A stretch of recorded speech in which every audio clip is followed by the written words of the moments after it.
상쾌한 아침을 열어드립니다. 안녕하세요. 열린시장 상한가를 잡아라 김선영입니다. 12월이 다가오면서 과연 증시가 12월 효과를 누릴 수 있을지에 관심이 많이 모아지고 있습니다. 대체적으로 그동안에 보면은 12월 증시가 좋았었는데요. 정확한 수치를 보자면은 지난 2000년 이후에 12번의 12월 증시 중에서 8번의 증시가 상승을 보였습니다. 퍼센트로 따지더라도 67%의 상승률인데요. 미국 소비 시즌에 대한 그 수혜가 우리 증시에 많이 영향을 미쳤기 때문이고 배당 효과도 나타났기 때문입니다. 자, 이렇기 때문에 이번에도 기대감을 많이 갖고 있는 그 상황인데요. 다만 재정 절벽에 대한 우려가 상승을 얼마나 제한할 수 있을지 그것이 관건이 될 수 있을 것 같습니다. 오늘 11월의 마지막 거래일입니다. 과연 유종의 미를 거둘 수 있을까요? 일단 해외 증시의 모습을 본다면 뉴욕 증시가 이틀째 상승을 했습니다. 지표 호조로 상승세를 보여주긴 했는데 재정 절벽에 대한 이슈가 여전히 상승을 제한적인 그런 모습으로 작용을 했는데요. 과연 우리 증시에 어떤 영향을 미칠지 해외 증시 포인트부터 짚어보겠습니다. 김보성 기자입니다.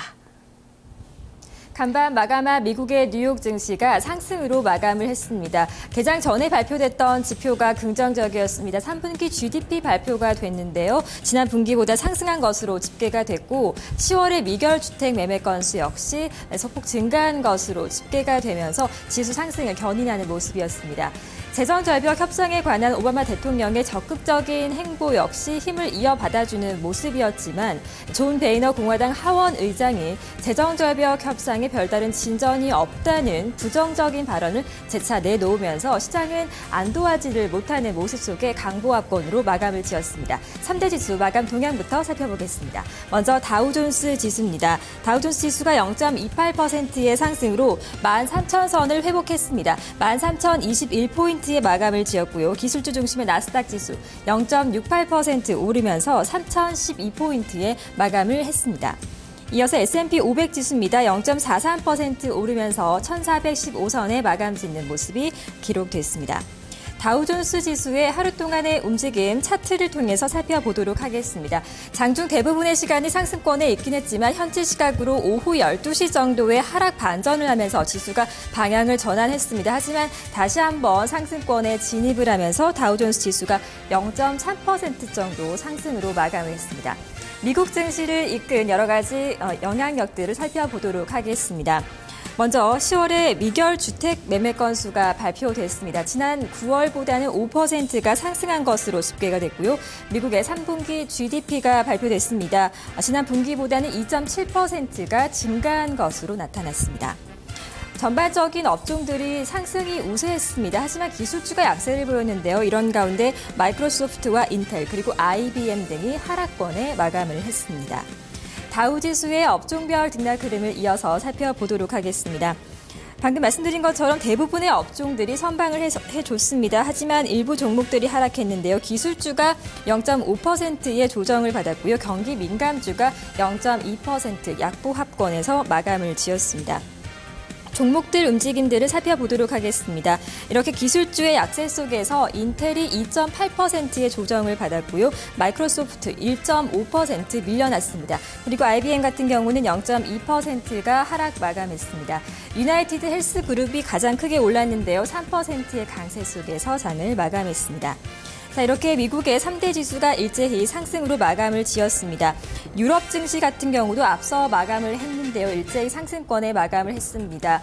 미국의 재정절벽 협상에 관한 긍정론에 좀 힘을 이어받는 모습 속에서 일제히 상승 쪽에서 마감을 했는데요. 닥스 지수 동향부터 살펴보겠습니다. 0.78%의 상승으로 7,400포인트에서 마감을 지었습니다.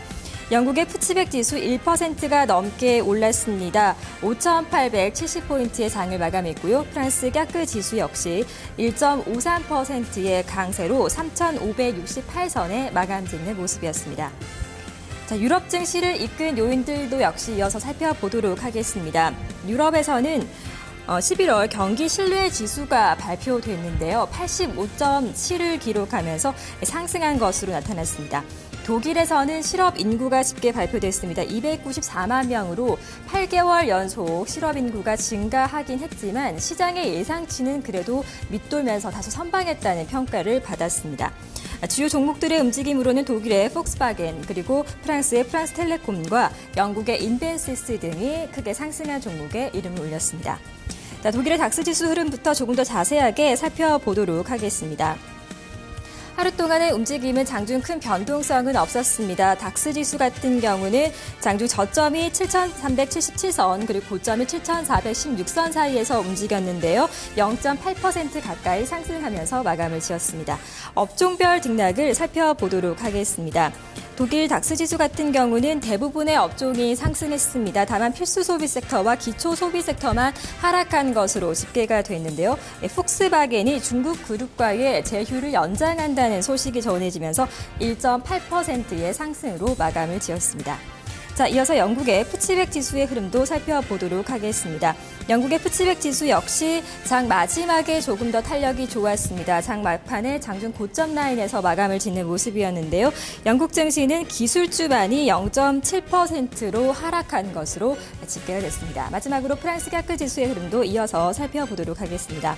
프랑스 CAC 지수 1%가 넘게 올랐습니다. 1.53%의 강세로 마감을 지었는데요. 프랑스 업종 동향을 살펴보도록 하겠습니다. 전 업종이 상승했습니다. 하락한 업종은 없었는데요. 특히 금융주가 강세를 기록하면서 3%의 상승을 기록했습니다. 종목별 흐름들 이어서 살펴보겠습니다. 대부분의 종목들 역시 상승한 가운데 프랑스 전력청이 0.9% 조정을 받았고요. 루이비통, 모ët 헤네시가 0.4% 하락한 종목에 이름을 올리고 있습니다. 자, 이렇게 미국과 유럽 증시가 일제히 상승으로 마감을 했습니다. 우리 증시에는 어떤 영향을 미칠지 살펴보도록 하겠습니다.